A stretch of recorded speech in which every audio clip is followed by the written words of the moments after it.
గురు బ్రహ్మ గురు విష్ణు గురుర్దేవో మహేశ్వర గురు సాక్షా పరబ్రహ్మ తస్మై శ్రీ పరాభవనామ సంవత్సరం ఉగాది ఉగాది శుభాకాంక్షలతో ఉగాది పంచాంగ ప్రాణం శ్రీ ప్రభవాది సంవత్సరాల్లో శ్రీ విభవనామ సంవత్సరం.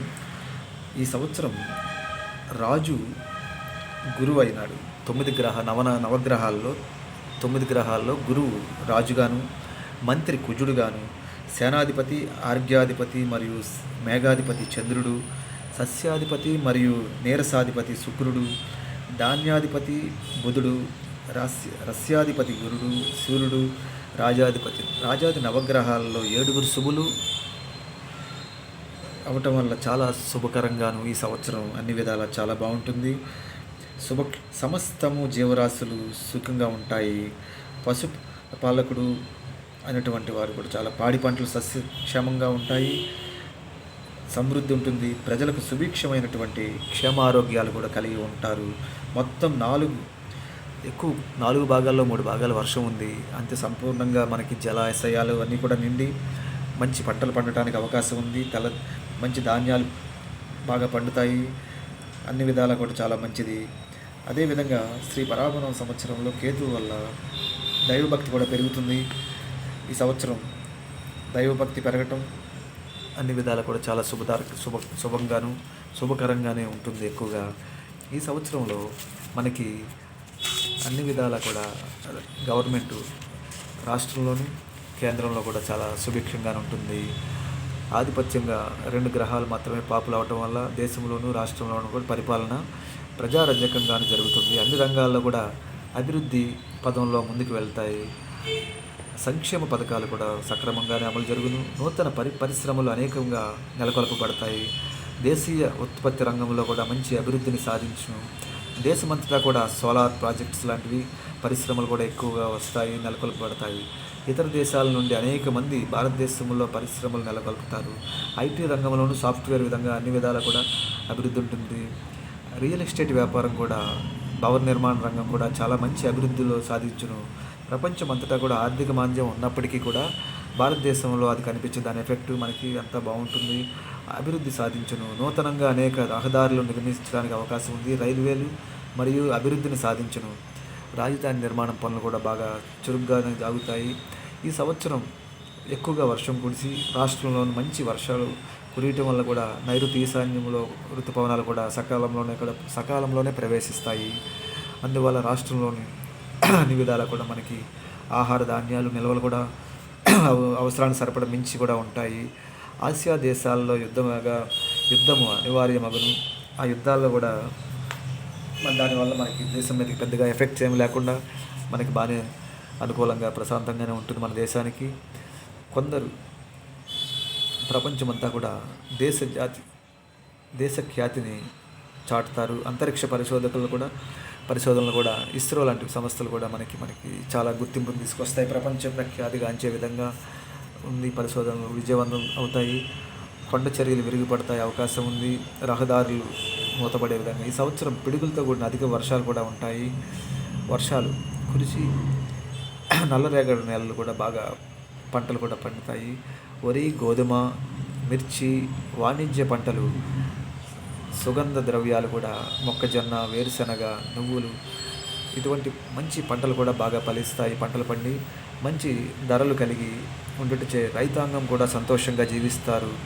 మంచి నూనెలు రకాలు కూడా మంచి ధరలు వచ్చును. పండ్ల తోటలు కూడా దిగుబడి వాళ్ళకు కూడా బాగానే ఉంటుంది. అన్ని విధాలా చాలా బాగుంది. పామాయిలు వంటి నూనె పంటల వలన కూడా మంచి ధనలాభం కూడా వచ్చును. ఆధ్యాత్మికమైనటువంటి పరిశ్రమలు, ఆధ్యాత్మిక రంగంలో కూడా బాగుంటుంది. భక్తి మార్గం కూడా పెరుగుతుంది. పౌల్ట్రీ ఫారాలు, కోళ్ళ ఫారాలు కూడా బాగుంటుంది ఈ సంవత్సరం. కొబ్బరి పంటలు కూడా బాగుండును. రైస్ మిల్లులకు కూడా అన్ని విధాలా కూడా లాభం ఉంటుంది. ఈ సంవత్సరంలో అన్ని విధాలా కూడా చాలా అనుకూలంగా ఉంది. అనుకున్నటువంటి పరిశ్రమలు ఇవన్నీ కూడా వచ్చి పూర్వీకుల వలన మనకి ఈ సంవత్సరంలో ఆర్థిక వ్యవహారాల్లో కూడా జాతీయ బ్యాంకులు, జాతీయ సంపద, దేశ ఆర్థిక పరిస్థితులు మెరుగుపడతాయి. స్టాక్ మార్కెట్టు నిలబడి స్థిరంగా ఉంటాయి. రూపాయి మాలకు విలువ దేశానికి ప్రయోజనకరంగా ఉంటుంది. పర్యాటక విమానయానం కూడా, రవాణా వ్యవస్థలు కూడా చక్కగా పనిచేస్తాయి. కమ్యూనికేషన్లు, వార్తారంగం కూడా పనితీరు చాలా నిష్పాక్షికంగా ఉంటుంది. కుటుంబ పరిస్థితులు అనుకూలంగా ఉంటాయి.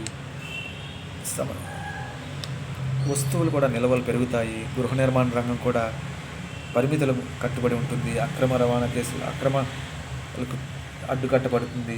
పురపాలకంగా కానీ సంఘ పంచాయతీ పనితీరు కూడా మెరుగుపడుతుంది. ఇతర దేశాలతో దౌత్య సంబంధం ఏర్పడి ఆశావహంగా ఉంటుంది. ఈ సంవత్సరం పత్రికా రంగం కూడా నిష్పక్షపాతంగా వ్యవహరించి ప్రజాస్వామ్య వ్యవస్థను బలోపేతం చేస్తారు. ఇతర దేశాలతో ఒప్పందాలు మన దేశాలకు చాలా అనుకూలంగా ఉంటాయి. విశ్వవిద్యాలయాల్లో కూడా అభివృద్ధి పెరుగుతుంది. ఈ సంవత్సరం మనకి ఎలా ఉంటుందంటే, రాసులలో ధనాదాయము, ఆదాయ వ్యయాలు, రాజపూజ్యము, గౌరవం ఇవన్నీ కూడా ఎలా ఉంటాయంటే, దేశానికి సంబంధించి అన్ని విషయాలు బాగానే ఉన్నాయి. ఆదాయ వ్యయాలు ఎలా ఉంటాయంటే, మేషరాశికి ఆదాయం 11, వ్యయం 5. వృషభ రాశి వారికి ఆదాయం 5, మేషరాశి వారికి రాజపూజ్యం 2, అవమానం 4. వృషభ రాశికి ఆదాయం 5, 14 వ్యయం, రాజపూజ్యం 5, 4 వ్యయం. అదే మిథున రాశి వారికి 8 ఆదాయం ఉంది, 11 ఖర్చు ఉందన్నమాట. అదేవిధంగా రాజపూజ్యం, గౌరవం 1 ఉంటే 7 వ్యయం ఉంది మిథున రాశికి. కర్కాటక రాశి వారికి 2 ఆదాయం ఉంటే 11 వ్యయం ఉంది, 4 రాజపూజ్యం ఉంటే 7 అవమానం కూడా ఉంది. సింహరాశి వారికి 7 ఆదాయం ఉంటే 5 ఆదాయము, 5 ఖర్చు కూడా ఉంది. అదేవిధంగా సింహరాశికి 7 రాజపూజ్యం, 7 అవమానం సమానంగా ఉందన్నమాట. వచ్చేదంత ఉంది, అంతే ఖర్చు ఉంది, అంతే గౌరవం, అంతే అవమానం కూడా ఉంది. కన్యా రాశి వారికి 8 ఆదాయం ఉంటే 11 వ్యయం ఉంది. కన్యా రాశికి 3 రాజపూజ్యం, గౌరవం 3 ఉంటే 3 అవమానం కూడా ఉంది. తులారాశి వారికి 5 ఆదాయం ఉంటే 14 ఖర్చు ఉంది, వచ్చేదానికంటే ఎక్కువ ఖర్చు ఉంది. అదేవిధంగా తులారాశికి రాజపూజ్యం 6 ఉంటే అవమానం 3 ఉంది, గౌరవం ఎక్కువ ఉంది, అవమానం తక్కువ ఉంది. వృశ్చిక రాశి వారికి 11 ఆదాయం ఉంటే 5 మాత్రమే ఖర్చు ఉంది. వృశ్చిక రాశి వారికి 2 గౌరవం ఉంటే 6 అవమానం ఉంది. ధనుస్సు రాశికి 14 ఆదాయం ఉంటే 11 ఖర్చు ఉంది. ధనుస్సు రాశికి 5 రాజపూజ్యం, గౌరవం ఉంటే 6 అవమానం ఉంది.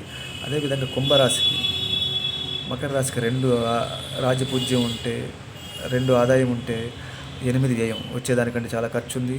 అదేవిధంగా మకర రాశికి 1 గౌరవం ఉంటే రాజపూజ్యం ఉంటే 2 వ్యయం. కుంభరాశి వారికి 2 ఆదాయం ఉంటే 8 వ్యయం ఉంది. ఇక్కడ కుంభరాశికి 4 ఆదాయం ఉంటే 2 వ్యయం ఉంది. మీనరాశి వారికి 14 ఆదాయం ఉంటే 11 ఖర్చు ఉంది. అదేవిధంగా మీనరాశి వారికి 7 రాజపూజ్యం, గౌరవం ఉంటే 2 వ్యయం ఉంది. అదేవిధంగా ఈ ఆదాయ వ్యయాలు ఈ విధంగా ఉంటాయి. అదేవిధంగా మనం తీసుకుంటే మేషరాశి వారికి ఈ సంవత్సరం ఫలితాల్లో ఎలా ఉంటుందంటే, జూన్ 21 వరకు గురుడు 3వ స్థానంలో లోహమూర్తిలో, అంటే మిథున రాశిలో ఉంటాడు. లోహమూర్తిగా ఉండి ధననాశనం కలుగుతుంది. జూన్ 2 నుండి చతుర్థం నందు గురుడు సంచరించి రజతమూర్తిగా సౌభాగ్యకరమైనటువంటి ఫలితాలను ఇచ్చి చాలా శుభకరంగా ఉంటుంది. శని, ఏలినాటి శని అనేది ఒకటి ఉంటుంది. 1000 స్థానంలో ఉండటం వల్ల ఏలినాటి శని ఉంది. దానికి పరిష్కారం శివాలయానికి వెళ్తూ ఉంటే చాలా మంచిది.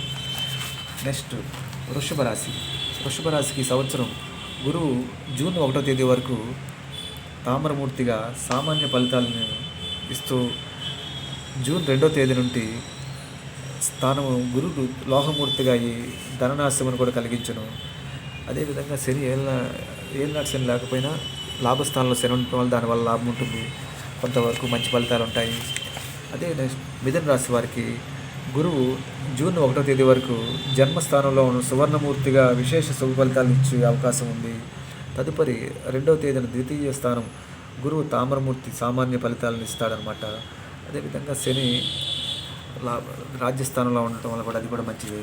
నెక్స్ట్ కర్కాటక రాశి వారికి జన్మ 1000 స్థానంలో ఈ సంవత్సరం గురుడు జూన్ 1 వరకు వ్యయ స్థానంలో రజితమూర్తిగా ఉండటం వల్ల సామాన్య శుభ ఫలితాలను ఇచ్చును. కానీ తరువాత జూన్ 2వ తేదీ నుండి జన్మ కర్కాటక రాశిలోకి రావటం వల్ల మంచిదే. రజితమూర్తిగా ఉండి శుభ ఫలితాలను ఇస్తాడు. బంధుమిత్రుల సమాగమం, శుభకార్యాలు జరుగుతాయి. అన్నీ శుభంగా, కుటుంబ వృద్ధి అన్నీ కూడా జరుగుతాయి. కర్కాటక రాశి వారికి జూన్ 2వ తేదీ నుంచి చాలా బాగుంటుంది కర్కాటక రాశికి. అదేవిధంగా సింహరాశి వారికి చాలా మంచిది. సింహరాశికి జూన్ 1 వరకు ఏకాదశంలో లోహమూర్తిగా ఉన్న సామాన్య ఫలితాలు ఇచ్చి, తర్వాత వ్యయ స్థానంలో జూన్ 2వ తేదీ నుండి తదుపరి జూన్ 2 శుభ ఫలితాలు ఇస్తాయి. జూన్ తర్వాత నుంచి సింహరాశికి కూడా మంచి శుభ ఫలితాలు ఉన్నాయి. అదేవిధంగా కన్యారాశి వాళ్ళకి శుభంగానే ఉంది. సామాన్యంగా తామ్రమూర్తిగా ఉండటం వల్ల సామాన్యంగా జూన్ తర్వాత ఏకాదశి స్థానంలో లోహమూర్తిగా ఉండి ధననాశనం. కొంత గురుగ్రహానికి ఏదైనా శుభం చేసుకోవాలి, ఫలితాలు టెంపుల్కి వెళ్తూ ఉండాలి, గురుగ్రహ శాంతి చేసుకోవాలి. తులారాశి వారికి జూన్ 1 వరకు భాగ్యస్థానంలో ఉండటం వల్ల సౌభాగ్య స్థానం అయినటువంటి 2 నుండి తామ్రమూర్తిగా సామాన్య ఫలితాలను ఇచ్చును. ఈ విధంగా మనకి కొన్ని రాశుల వరకు చెప్పడం జరిగింది. కొన్ని రాశులు వృశ్చిక రాశి వారికి చాలా మంచిది, చాలా బాగుంటుంది. ధనుస్సు రాశికి కూడా చాలా మంచిది. మకర రాశికి కూడా చాలా శుభంగానే ఉంటుంది. కుంభరాశికి కూడా గురుడు బలం తగ్గుతుంది జూన్ తర్వాత ఏలినాటి శని వల్ల. అందుకు ఒక సంవత్సరం నార్మల్గా ఉన్నా కూడా చాలా శుభం ఉంటుంది. మీనరాశి వారికి చాలా చాలా మంచిది.